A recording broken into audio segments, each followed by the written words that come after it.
भारत की बात करें तो हमारा देश डेवलपिंग यानी कि विकासशील देशों की कैटेगरी में आता है। आज की डेट में भारत में कई तरह की समस्याएं हैं। भुखमरी, बेरोजगारी, स्वास्थ्य सुविधाओं की कमी है, पॉल्यूशन इतना ज्यादा होते जा रहा है कि दिल्ली के लोगों के लंग्स एक आम स्मोकर से ज्यादा खराब होते जा रहे हैं। गवर्नमेंट स्कूल्स में बच्चों को क्वालिटी एजुकेशन नहीं मिल पा रही है।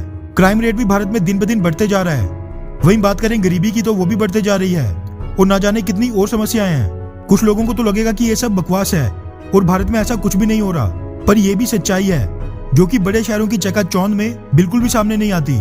इन सभी चीजों को ध्यान से देखो तो भारत में ये सभी समस्याएं बस एक कारण से बढ़ती जा रही हैं और वो है पॉपुलेशन ब्लास्ट यानी कि बढ़ती जनसंख्या धमाका।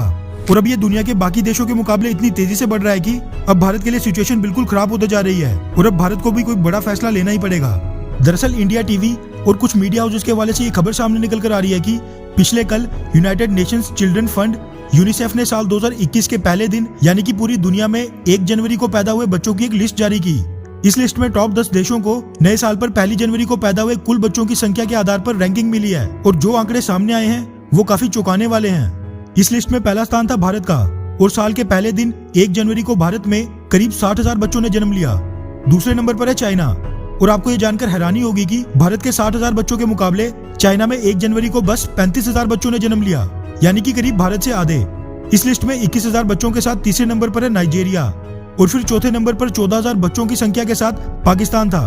बांग्लादेश की बात करें तो वो 9,000 बच्चों के साथ 9वें स्थान पर था।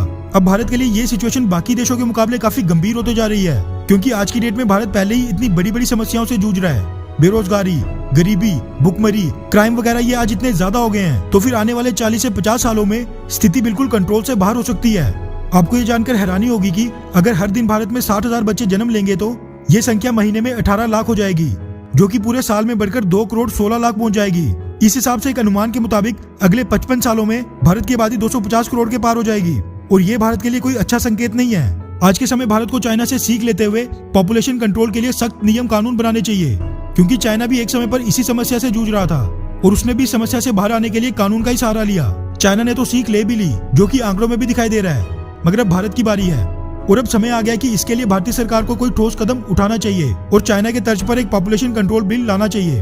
वैसे जितनी तेजी से भारत की जनसंख्या बढ़ रही है उसको देखते हुए ये कहना बिल्कुल ठीक होगा कि भारत के लिए सबसे बड़ा खतरा चाइना या फिर पाकिस्तान बिल्कुल नहीं है, बल्कि ये बढ़ती जनसंख्या और इससे होने वाली समस्याएं हैं।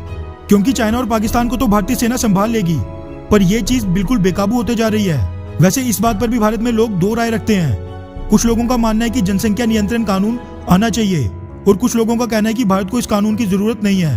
वैसे आपकी क्या राय है? पॉपुलेशन कंट्रोल बिल आना चाहिए या फिर नहीं? ये कोई इतना बड़ा मसला नहीं है। नीचे कमेंट करके अपनी राय जरूर बताएं। अच्छा सुनो, चैनल को सब्सक्राइब करो, उसके बाद घंटी बजा देना ताकि अगली वीडियो आपसे मिस ना हो पाए। Thank you.